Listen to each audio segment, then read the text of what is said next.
Efesios capítulo 6. Hijos, obedeced en el Señor a vuestros padres, porque esto es justo. Honra a tu padre y a tu madre, que es el primer mandamiento con promesa, para que te vaya bien y seas de larga vida sobre la tierra. Y vosotros padres, no provoquéis a ira a vuestros hijos, sino criadlos en disciplina y amonestación del Señor. Nota: estas orientaciones son para la familia que está en el Señor y no se espera que funcionen fuera del círculo familiar del creyente. Dinámica del reino. Los padres tienen la responsabilidad de criar a sus hijos. Orden familiar. Dios ha dado a los padres la responsabilidad de criar a los hijos.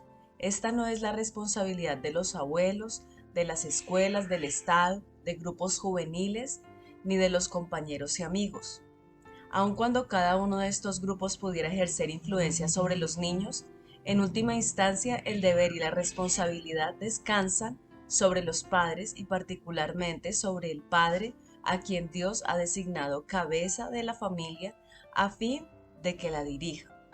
Se necesitan dos cosas para la apropiada enseñanza de los hijos: una actitud correcta y un fundamento correcto, una atmósfera permeada con crítica destructiva, condenas, falsas expectativas, sarcasmo, intimidación y temor provocará a ira al niño. En una atmósfera semejante no se podrá ofrecer enseñanza sana alguna. La alternativa positiva sería una atmósfera rica en ternura, entusiasmo, afecto y amor.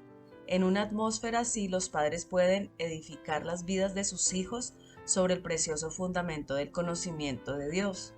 Véase también Deuteronomio 6:6, 7, Proverbios 22:6, Salmo 127:3-5, Proverbios 13:24. Versículo 5. Siervos, obedeced a vuestros amos terrenales con temor y temblor, con sencillez de vuestro corazón como a Cristo, no sirviendo al ojo como los que quieren agradar a los hombres, sino como siervos de Cristo, de corazón haciendo la voluntad de Dios, sirviendo de buena voluntad como al Señor y no a los hombres, sabiendo que el bien que cada uno hiciere, ese recibirá del Señor, sea siervo o sea libre. Y vosotros, amos, haced con ellos lo mismo, dejando las amenazas, sabiendo que el Señor de ellos y vuestro está en los cielos, y que para Él no hay acepción de personas. Nota: en contraste con los versículos 1-4, el deber moral del cristiano y su actividad en el mundo deben desarrollarse como si estuviera sirviendo a Cristo, aun cuando su contraparte, empleado o empleador, no sea necesariamente cristiano.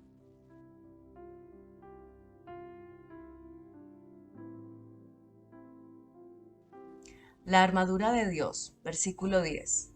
Por lo demás, hermanos míos, fortaleceos en el Señor y en el poder de su fuerza.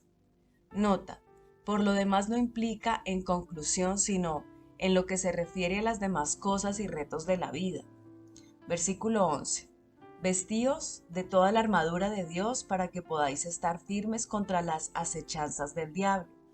Nota: el encargo es para los hermanos, versículo 10, no solo individualmente, sino con implicaciones colectivas para toda la iglesia. Versículo 12.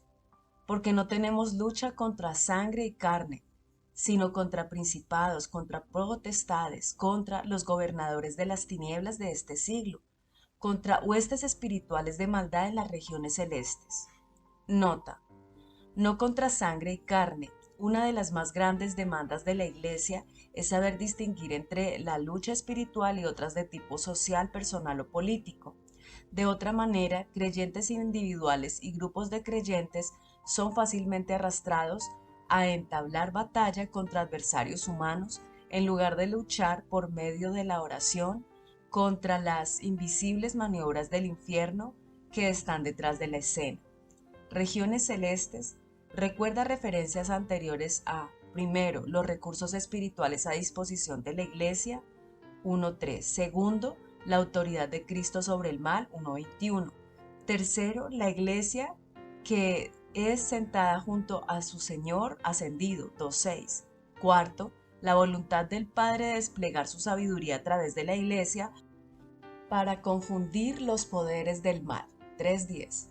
Sobre esas bases, ese pasaje anuncia la encomienda asignada a la Iglesia de participar en la batalla de la oración, de manera que el mal fuera obligado a retroceder y de esa forma adelantar la voluntad de Dios. Versículo 13. Por tanto, tomad toda la armadura de Dios para que podáis resistir en el día malo y habiendo acabado todo estar firmes. Nota: resistir, antisemi, Strong 4:36. Compare antihistamina, de anti, contra e histemi, resistencia. El verbo sugiere oposición vigorosa, resistencia valiente, colocarse frente a frente contra un adversario, mantenerse uno en su terreno. Antisemi nos dice que con la autoridad y las armas espirituales que nos son concedidas podemos resistir a las fuerzas del mal. Versículo 14. Estad pues firmes, ceñidos vuestros lomos con la verdad y vestidos con la coraza de justicia, y calzados los pies con el apresto del Evangelio de la paz. Nota: el apresto alude a lo que ya ha sido alcanzado. Versículo 16. Sobre todo tomando el escudo de la fe con que podáis apagar todos los dardos de fuego del maligno. El maligno, referencia a los asaltos de Satanás contra los creyentes. 17. Y tomad el yelmo de la salvación y la espada del Espíritu, que es la palabra de Dios. Nota: la metáfora utilizada aquí se basa en la armadura y la indumentaria del soldado romano del siglo I. La imagen, que se apoya en la terminología militar, transmite claramente al lector el mensaje de que estamos activamente involucrados en una batalla sin tregua.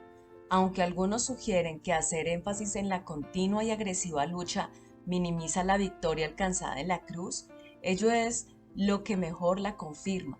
Toda batalla espiritual que se libre hoy en día alcanza la victoria solo si se apropia de lo que la cruz y la sangre de Cristo han provisto.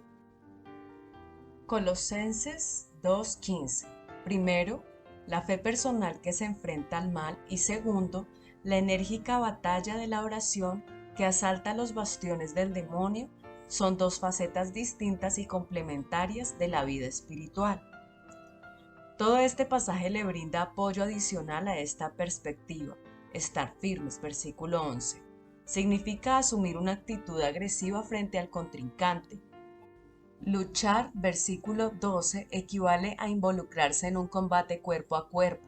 Resistir, versículo 13, quiere decir mantenerse en pie después de una batalla. Y estad pues firmes, versículo 14, significa tomar el puesto que nos corresponde para librar la próxima batalla. Versículo 18. Orando en todo tiempo con toda oración y súplica en el Espíritu, y velando en ello con toda perseverancia y súplica por todos los santos. Nota: toda oración, literalmente cualquier orden de oración, o sea, el método específico con que se libra la batalla espiritual. La oración debe incluir una súplica en el Espíritu, una frase que elucida Romanos 8, 26, 27 y Judas 20, donde se recomienda la oración que se apoya en el Espíritu. En 1 Corintios 14, 14, 15, Pablo muestra claramente que tal oración puede expresarse en una lengua no conocida por quien la pronuncia. La guerra espiritual, la guerra de la fe. Pablo nos amonesta a que tomemos toda la armadura de Dios a fin de estar firmes contra las fuerzas del infierno. No cabe dudas que nuestra lucha no es contra fuerzas físicas, sino contra poderes invisibles, los cuales han definido claramente niveles de autoridad dentro de una esfera real, aunque invisible, de actividad. Sin embargo, Pablo no solamente nos advierte de una estructura bien definida en la esfera invisible, sino que nos insta también a tomar toda la armadura de Dios para que mantengamos una posición de combate contra esta invisible estructura satánica. Toda esta armadura no constituye tan solo una protección pasiva contra el enemigo, ella debe ser usada como una arma ofensiva contra las fuerzas satánicas. Nótese la última recomendación de Pablo: debemos orar en todo tiempo con toda oración y súplica en el Espíritu, versículo 18. Así, la oración no es tanto un arma ni aún una parte de la armadura como el medio por el cual entramos en la batalla misma y realizamos el propósito para el cual nos hemos armado. Tomar la armadura de Dios es prepararnos para la batalla. La oración es la batalla en sí misma, con la palabra de Dios como nuestra arma principal que empleamos en la lucha contra Satanás. 2 Reyes 6, 8, 17, versículo 19. Y por mí, a fin de que al abrir mi boca me sea dada palabra para dar a conocer con denuedo el misterio del Evangelio, por lo cual soy embajador en cadenas, que con denuedo hable de él como debo hablar. Nota: el objetivo de toda batalla espiritual es en última instancia el abrir todas las puertas para que el ministerio del Evangelio pueda ser llevado adelante. Embajador. Presbeu Strong 4243, literalmente ser el mayor y después ser embajador, el representante de una autoridad gobernante. Los embajadores serían escogidos entre las personas con madurez y experiencia. Para ser un embajador de Cristo se necesita poseer madurez espiritual. Salutaciones finales, versículo 21. Para que también vosotros sepáis mis asuntos y lo que hago, todo os lo hará saber Tíquico, hermano amado y fiel, ministro en el Señor, el cual envía a vosotros para esto mismo, para que sepáis lo tocante a nosotros y que consuele vuestros corazones. Paz sea a los hermanos y amor con fe de Dios Padre y del Señor Jesucristo. La gracia sea con todos los que aman a nuestro Señor Jesucristo, con amor inalterable. Amén.